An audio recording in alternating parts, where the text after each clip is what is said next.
compassion and appreciative joy. And they come as a pain. They come as a pain. The thing that we need to pay more attention is that sometimes when we talk about compassion, we don't talk about the appreciative joy or sympathetic joy. We don't talk about this. So you don't get the whole picture, you don't get the whole picture. There is no complete emotional well-being.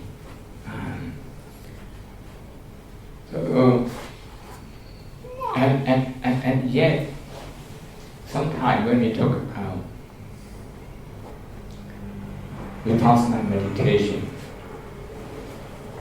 we think anything else that doesn't lead to cessation of defilement straight away, directly. We kind of disregard them. I think we do so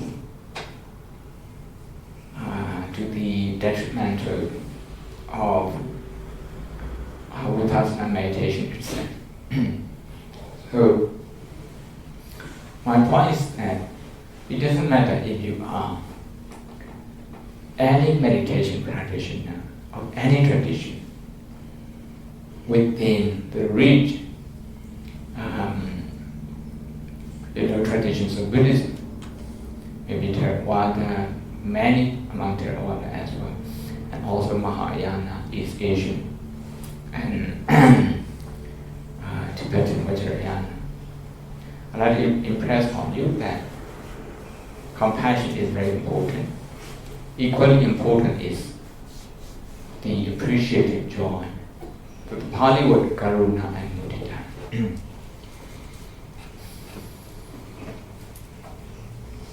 I will make my point very briefly, and then I'd like to invite you to join me maybe about 5-10 minutes practice, and then we can have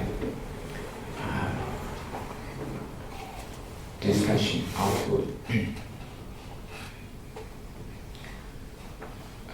Perhaps we only have time for one practice of mudita, because as far as I'm concerned, people are aware of the importance of compassion in all traditions.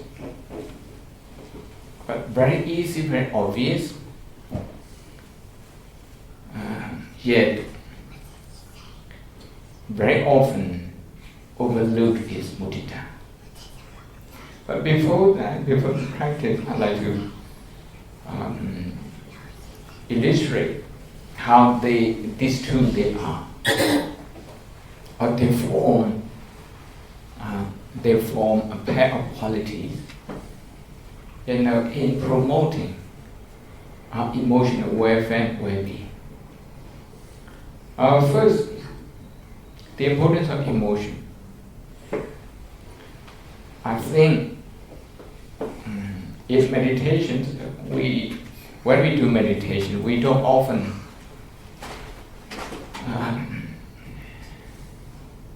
pay sufficient attention to the behavior of emotion habit. We think this is immaterial, not very important, or maybe we're being distracted like this.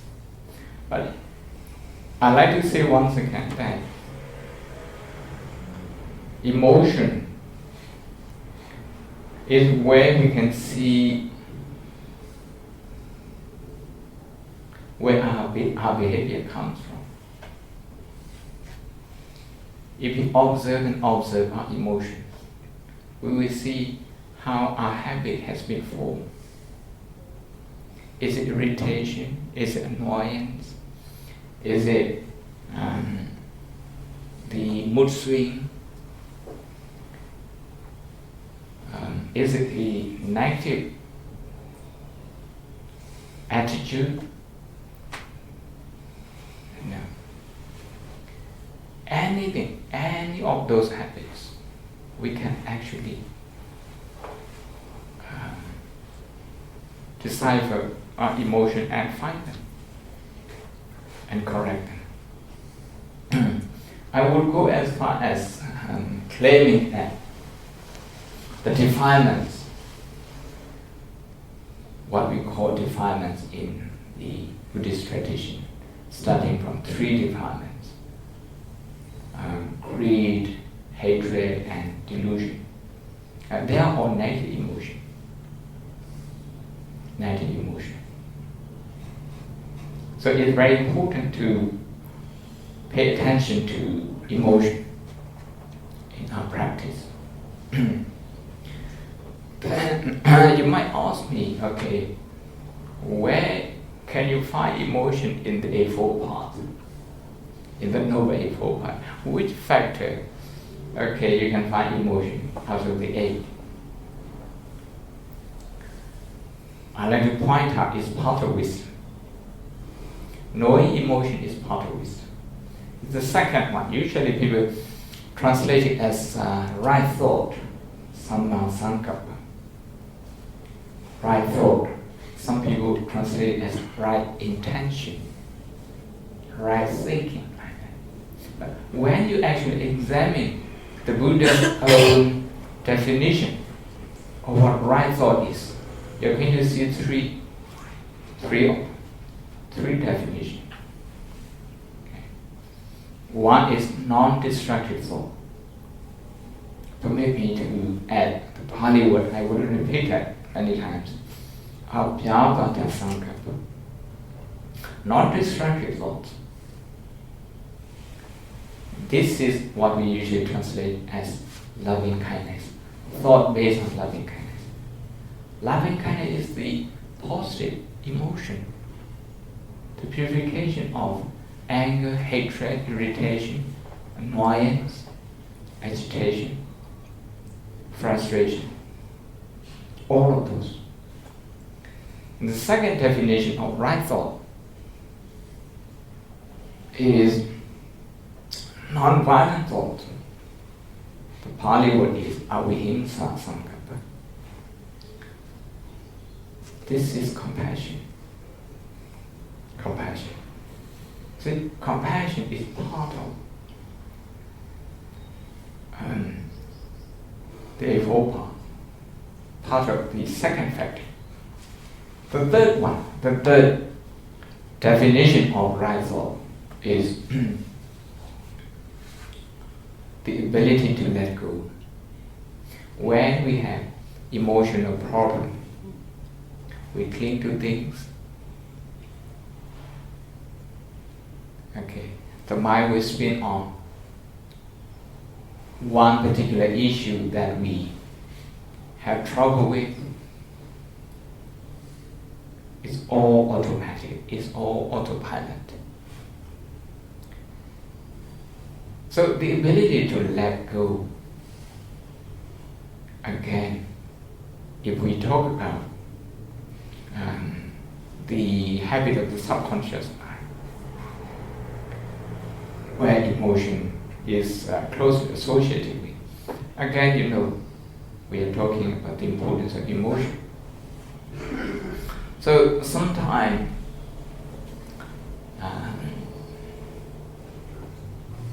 jokingly I would translate the second verse of Sankappa as right emotion. Right emotion instead of right thought, because if you don't have the right emotion, you can't have the right thought. Your emotion dominates your thought. So emotion is that powerful. Okay, your friend is somebody that you really like very much, but the time you have negative emotion, you don't like your friend very much. Your emotion colors your thought, your thinking, your attitude. That is why it's very important. It's very important that we pay attention to emotion development, the emotional welfare and well-being.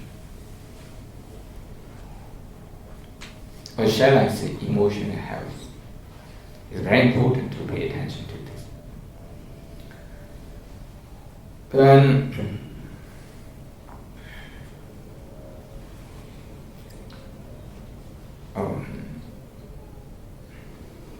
I don't know if you study Abhidhamma here.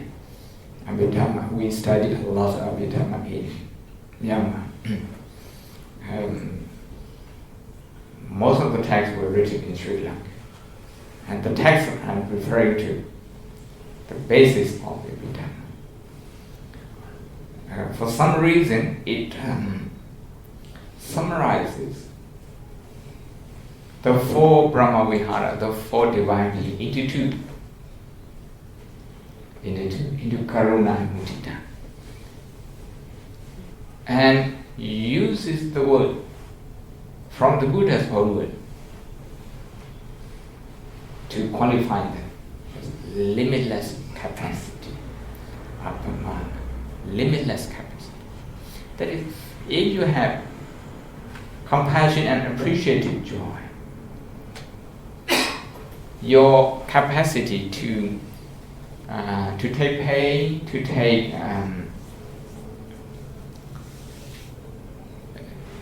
negative comments, negative criticism would be limitless.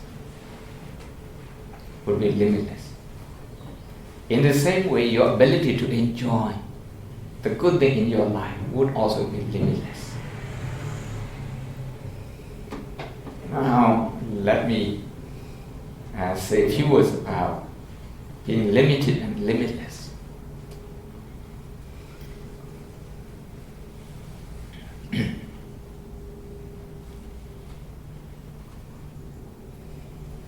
Not many people would stick to one karma. Not many people would stick to one thing, like maybe clothes, maybe cuisine, maybe food. You want to change. Why you want to change? Because you get bored. You get bored eating the same food. That is to say, you have reached your limit in enjoying the taste of this particular food. Although your body may still need, and the nutrition that the food offers you may still be very good. But what happens is that your tongues, behind that, your emotion, they are already rejecting this same food.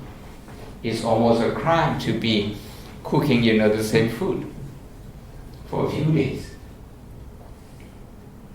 You can see here, how shallow our capacity is to enjoy the good things that we have in life.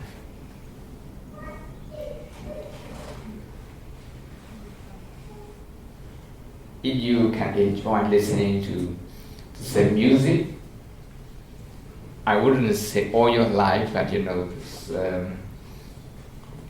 for many years, I would say this is something. This is a very nice capacity. Very nice capacity to have. Because you don't get bored easily.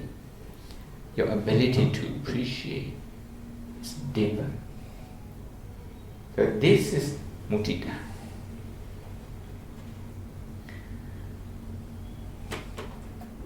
So even in enjoying the good thing in life, a good life, we still have limited capacity to enjoy it. But when it comes to tolerating pain, bearing up with pain, our capacity is even more limited.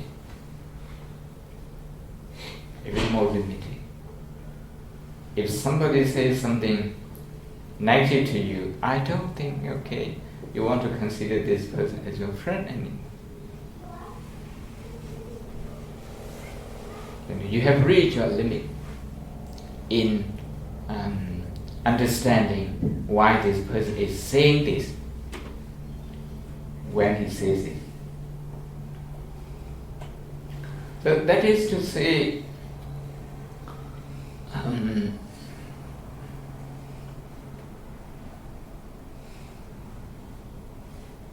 our ability to actually live in this world, to live our life, is very shallow.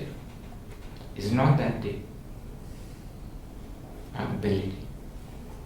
So to deepen our ability, what we need is these two qualities. Of course, we have to start with mindfulness, so that we are aware of what's going on, through our eyes, when our eyes come across with senses outside, through our ears, our nose, our tongue, our body, and what kind of thought is going on in our mind, through our head, the emotion that we entertain, and then of course we need to know that. And this is the task of mindfulness. But then, how do we direct our mind? Where do we orientate our mind to? Okay, once we have come across these emotions, through the senses, do we allow our senses to keep reacting and reacting and reacting non-stop? At times, our subconscious mind keeps reacting to what we don't like all the time. Most of the time, subconsciously. As a result, we get very tired. We get very tired. And so, using mindfulness as a foundation, if we develop these two qualities, karuna and mudita, compassion and joy, where do we do them? For compassion, anytime you find something annoying, something worrying, something irritating, something horrible, anything you find, in other words, any experience that qualifies dukkha or suffering is the object of compassion. Object of compassion. I sit here, I should be the object of compassion for your practice. You can also be the object of compassion for me. Because sitting here, although the seat, the cushion is it's very nice, very comfortable, I can't sit very long. The most maybe in meditation, 1 hour, 2 hours, 3 hours, 4 hours, I will have pain in my body. Then I will be thirsty. Look at the requirement of this body. I need to tend to this body. The same is to you. If I keep talking, you won't be able to listen to me anymore. You will reach your capacity. So these limitations that we have as a human being, they are all very fertile for compassion. So instead of getting very frustrated, of fighting or fleeing, fight and flight, go into fight and flight mode whenever we come across the limitation of ourselves or in other people, we should embrace those limitations and direct our mind towards compassion straight away. Two kinds of limitation. One is natural limitation. The other is voluntary limitation. Natural limitation, as I mentioned earlier, if you had your lunch just around noon, mostly perhaps you would feel hungry if you haven't eaten anything after that. And this is the nature of this physical body. at some point, you will run out of your energy, and your energy needs recharging.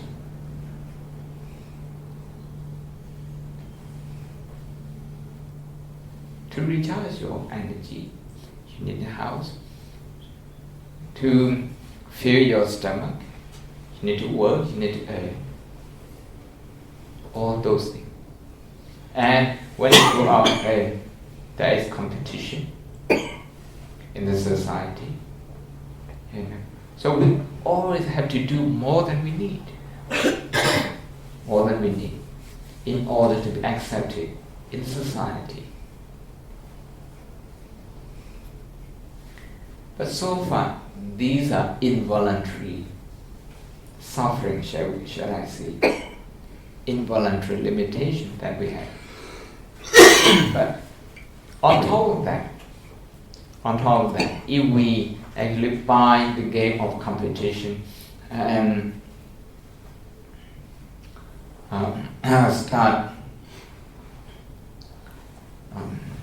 forming, all sorts of insecure feeling, worry, anxiety. Now they are voluntary suffering. And this voluntary suffering, again, they are also the object of compassion. So whenever we come across any limitation, voluntary or involuntary, we have the opportunity to direct our mind towards compassion. We are at a crossroad every time we come across a limitation. You can turn either way. One way is to feel frustrated, to feel angry, to feel insecure. The other one is to feel compassionate. You can choose. Compassion promotes happiness, and happiness is a choice. We have to choose it. Compassion is a choice.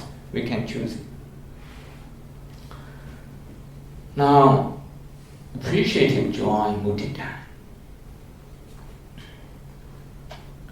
I often talk about 80-20 theory. 80% in our life is well and good. 20% needs improving. But we spend 80% of our time and energy for the 20, thinking about the 20%, and only using 20% of the energy for the 80. So over time, we come to think that 80% of our life is negative, only 20 is positive. We come to be deceived by the proportion of our attention, the habit of our attention, because we like to pay more attention to the negative one. It's negativity bias. So it's very important, especially now today is 27 and the day after tomorrow is 29 March. Okay, the whole country is debating about the future of the country. I think it's very important that we take a bit of time to connect with the positive things, the positive qualities of the country that UK has been. If we do this, okay, we will be calm, a little bit calm.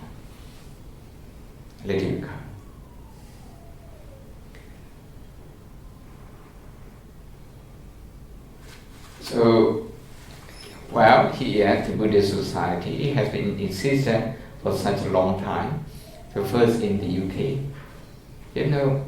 many reasons to be joyful about this, to feel mudita about this. Starting from the Founders' Day and up to now. Almost a century that this society has been here. So now, Without further ado, I'd like to invite you to do maybe about 5 minutes of mudita. The way to do that is first to just breathe in and out slow and gently for about maybe a minute, just to settle it down for 1 minute. And then for the other 4 minutes, first you think of something in your life that you have done and you feel good about it. You feel good about it. Maybe with your study, maybe your work, maybe in community contribution, anything at all that you have done and you feel good about it. Just to reconnect with that, reconnect with the positive emotion that particular undertaking, has. Keep moving, to a few issues, a few things that you have done in your life and you feel good. Maybe about the Dhamma, maybe about your personal life, maybe about family, about study, anything at all that you have done is important. The second one, now you move to your best friend or the person you love most. You move to that, you move your attention and try to find something positive in that person and develop this joyful feeling. It is important to extend this, otherwise it's going to become self-centered. You extend this first to your loved ones, maybe your best friend and your family members, the one that you are, shall I say, on good terms. And then your colleagues, the one you like first. The one you like first. Go for the easy one first. And then the people you have some difficulty with. Okay. If your mind wanders, if your mind slips away, just come back to breathing and start all over again with yourself. Okay. We do maybe about 5 minutes. Okay, thank you.